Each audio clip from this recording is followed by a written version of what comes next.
Muy bien, en este nuevo tutorial vamos a seguir, como habíamos dicho en el anterior, con los puntos 10, 11 y 12. Aquí tenemos nuestro documento tal cual como había quedado, ¿sí? No recuerdo si lo había hecho, pero por las dudas vamos a guardar. Una vez que le dimos al ejercicio su nombre y su ubicación dentro de nuestra computadora, vamos a utilizar solamente el disquete o, como dice el acceso rápido, control G para ir guardando los cambios que vamos haciendo. Nunca se olviden de guardar. Ante un corte de luz el documento va a quedar tal y como ustedes lo dejaron la última vez que guardaron. Es muy importante cada vez que se hacen cambios ir guardando, ¿sí? Lo que no habíamos visto es cómo guardarlo. Muy bien, para eso vamos a saltar los puntos 10 y 11 y nos vamos a ir directamente al punto número 12. Dice, el trabajo se guardará como el nombre y apellido del alumno y se subirá a la plataforma luego en un foro. Bueno, vamos a guardarlo con el nombre y apellido del alumno. Por lo tanto, me voy al documento, me voy a la solapa archivo, selecciono guardar como y acá me queda habilitado. Fíjense, lo primero que tienen que ver es dónde está ubicado el archivo. Vamos a colocarlo en el escritorio y le vamos a dar el nombre que nosotros dijimos que tenía que tener, que era el nombre y el apellido. Este documento, de acuerdo a la versión de Word que estoy manejando, que es la 2010, se va a guardar como un documento de Word 2010 con una extensión que es .docx. ¿Qué significa eso? Que es una versión posterior al año 2003. El tema es el siguiente, yo este documento lo voy a poder abrir en mi computadora, lógicamente porque yo tengo la versión 2010, pero si yo este documento tuviera que compartirlo con varias personas cuyos Office yo no conozco qué versión tienen y alguno puede tener una versión mucho más vieja, ¿sí? No, va a tener dificultades en poder abrir el archivo porque es una extensión mucho más moderna que el paquete Office que esa persona posee. Para evitar ese problema vamos a seleccionar el tipo de documento y lo vamos a colocar como un documento Word 97 a 2003. ¿Qué significa esto? Que el documento va a tener una extensión, en vez de docx, va a tener una extensión solamente doc. ¿Sí? Esa extensión doc puede ser abierta a cualquier versión de Office. O sea que yo me aseguro que cualquier persona que tenga un Word, sea cual sea la versión, va a poder abrir mi documento. Pongo guardar. Me pregunta con respecto a las versiones anteriores, le pongo continuar y listo. Ya quedó guardado como nombre y apellido, ¿sí? Y en un modo compatible para cualquier tipo de Word o de Office que yo utilice. Muy bien, ya lo acabamos de guardar. A partir de este momento lo único que tengo que hacer es apretar el disquete o control G para ir guardando los cambios. Entonces ahora sí me voy a remitir al punto número 10. Dice, deberán insertar una tabla, usar la cantidad de columnas y filas necesarias para detallar al estilo de tabla de doble entrada lo expresado en el texto. Vamos a insertar una tabla, vamos a ir al final del documento, ¿sí? Vamos a habilitar los espacios para llegar a la segunda hoja, a la tercera hoja que ya estaba habilitada, y desde acá vamos a insertar nuestra tabla. Como decía que podía insertar la cantidad de filas y columnas que yo quiera, puedo ir seleccionando la cantidad de filas y columnas que yo quiera y fíjense cómo se va dibujando en la hoja la tabla que yo voy a insertar. En el caso de que yo acá tengo 10 columnas por 10 filas, esto sería el máximo que yo podría insertar. Si la tabla que se me solicita insertar o la que yo necesite tiene más columnas o más filas de las que acá figuran, yo voy a tener que ir a insertar tabla. Se me abre este cuadro de diálogo donde me pide el número de columnas y el número de filas sin límites. Yo desde acá puedo llegar a la cantidad de columnas que yo quiera y a la cantidad de filas que yo quiera. Lógicamente esto me va a ocupar demasiado espacio, ¿sí? Es solamente al efecto de que ustedes sepan cómo utilizar, cómo insertar, mejor dicho, una tabla con más de 10 filas y 8 columnas, más de 10 columnas y 8 filas. El ancho de columna fijo, automático, autoajustar el contenido, ajustar a la ventana, todo esto lo vamos a dejar sin tocar. ¿Por qué? Porque ahora vamos a ver cómo nosotros vamos a redimensionar nuestra tabla en forma manual. Vamos a cancelar esto, vamos a insertar una tabla que tenga 4 filas por 3 columnas. Hago un clic y acá me quedo mi tabla. Muy bien. Fíjense que el cursor me queda titilando en la primera celda, ¿sí? Y cuando yo subo el cursor del mouse a la tabla, en el ángulo superior izquierdo y el ángulo inferior derecho me aparecen dos cuadraditos a los que se los denomina nodos. Estos nodos cumplen distintas funciones. El de abajo, fíjense cómo cambia la flecha del mouse, es para redimensionar la tabla, o sea, darle el tamaño que yo quiera. Puedo ajustar en alto y en ancho. Y el nodo que está arriba, el cursor del mouse se transforma en 4 flechas. Si lo capturo de ahí sin soltar el mouse, me pongo a mover el mouse, voy a poder trasladar la tabla al lugar de la hoja que yo quiera.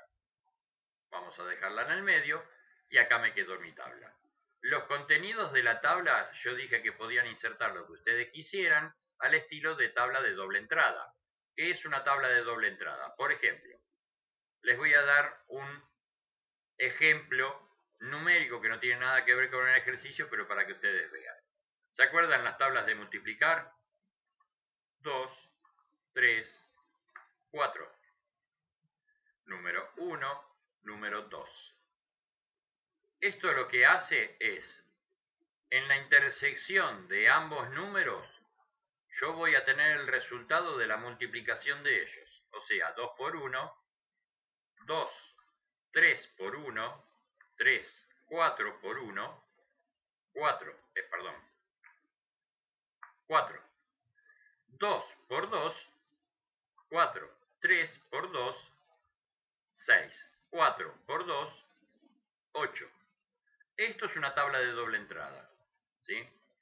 Muy bien, fíjense cómo me quedaron ubicados los números dentro de cada una de las celdas. Yo lo que voy a hacer ahora es seleccionar todas las celdas, ¿sí? Y me voy a ir a presentación. En presentación tengo acá en este sector la forma en que yo quiero que quede alineado el texto dentro de las celdas que yo seleccioné. Fíjense a medida que voy paseando por cada una de las opciones cómo van cambiando la ubicación de los números. Esto es en la parte superior, alineado a la izquierda, centrado o alineado a la derecha. Esto es en la parte media, alineado a la izquierda, centrado o a la derecha. Y esto es en la parte inferior, alineado a la izquierda, centrado o a la derecha. Lo que más nos conviene en este momento es, de acuerdo a lo que tenemos, alinearla en el centro y centrada, y de esta forma tengo mi tabla un poco más ordenada. Ahora, ¿cómo diferencio los números que son los números de tabla con los números por los que se multiplica? Vamos a seleccionar las celdas donde están los primeros números y le vamos a dar un sombreado. En la parte diseño vamos a sombreado, seleccionamos un color y ahí me quedaron las primeras celdas del color que seleccioné. Selecciono las segundas celdas, voy a sombreado, selecciono otro color y ahí tengo el otro color seleccionado. Estas pueden quedar en blanco o puedo repetir el mismo procedimiento, sombrearlo de otro color. Y esta celda que no fue utilizada, puedo sombrearla en un color gris para que se note que no es utilizada. Muy bien.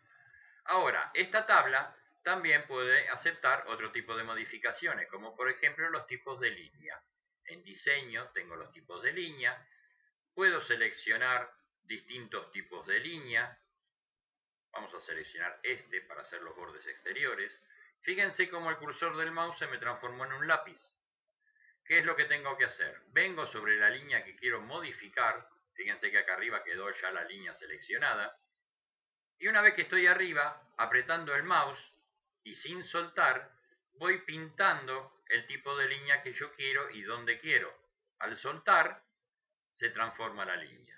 Vuelvo a hacer lo mismo en la parte inferior. Hago lo mismo en el borde derecho y lo mismo en el borde izquierdo. De esta forma le cambié las líneas del borde exterior a toda la tabla. Voy a seleccionar otra línea, una línea triple, y ahora le voy a cambiar el color de la pluma. Vamos a hacerla roja. Entonces ahora lo que voy a hacer es separar unos números de los números de los resultados. De esta forma estoy logrando de forma visual otro tipo de efecto. Puedo seleccionar distintos tipos de línea, distintos tamaños o grosores de línea y puedo seleccionar distintos colores de línea. ¿Sí?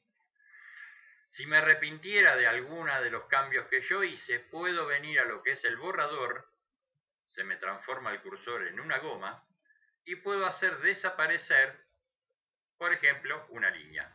Acabo de hacer de dos celdas una sola, por eso me quedan los dos números juntos. Vamos a volver hacia atrás para que quede la tabla como estaba. Y este borrador a mí me permite deshacer o borrar directamente líneas internas que yo haya colocado. Ya tenemos nuestra tabla insertada. Sigue la goma como cursor. Lo que tengo que hacer es apretar la tecla escape y vuelvo al cursor original. Ahora vamos a leer la última consigna. Dice, se agregarán notas al pie con la definición del término en las palabras mestizaje, nómada y longevas. Vamos a tener que buscar en el texto estas palabras.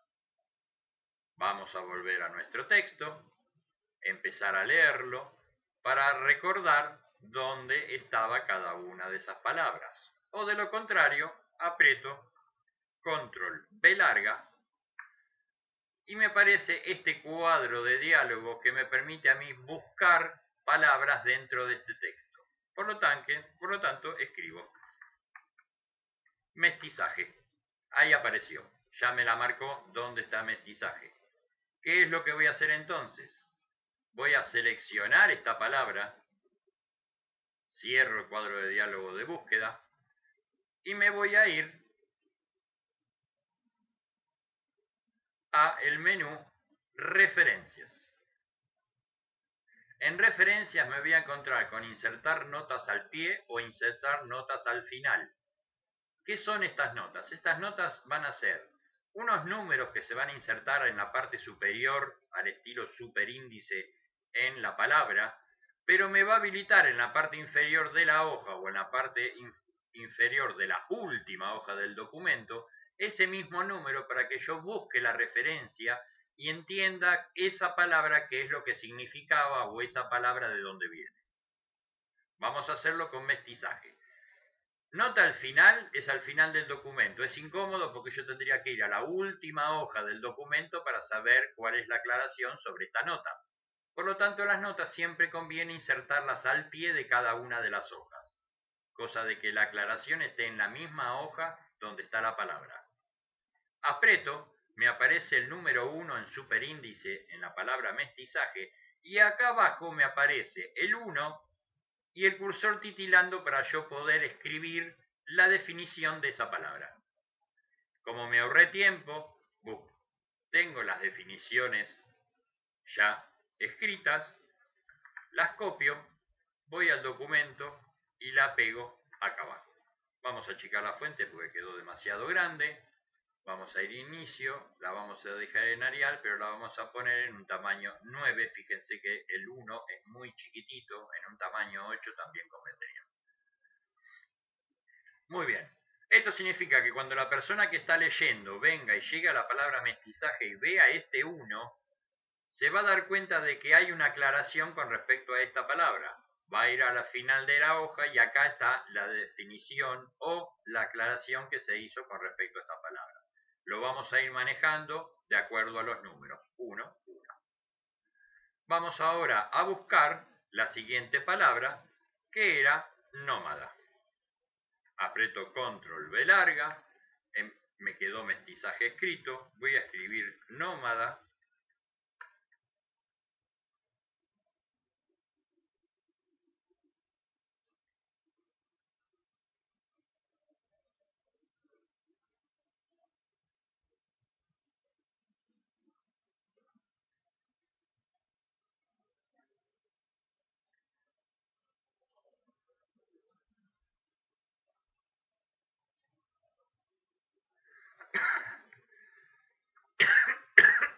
me faltaba el acento, por eso no aparecía la palabra. Acá me apareció la palabra nómada. Con esto vamos a hacer exactamente lo mismo. Vamos a seleccionar la palabra y nos vamos a ir a referencia, nota al pie. Acá me aparece, fíjense, ya me aparece el número 2, no el 1, porque dentro del documento es la segunda nota al pie. Me aparece en otra hoja, no donde estaba la primera, sino que me aparece en la hoja donde estaba la palabra. Y escribo la definición. Esta es la definición de nómada. La copio, voy al documento, la pego y ahora voy a proceder a achicar la fuente de la definición para que quede mucho más cómoda. Voy a buscar la tercera palabra, que era longevas.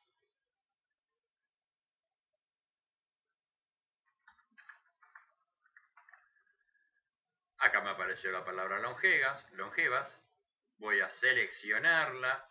Voy a volver a referencias, nota al pie. Me aparece el número 3, lógicamente. Me voy a la definición de longevas. La copio y la pego como nota al pie. Ahora acá vamos a volver a achicar la fuente y ahí me quedó escrito de nuevo la definición.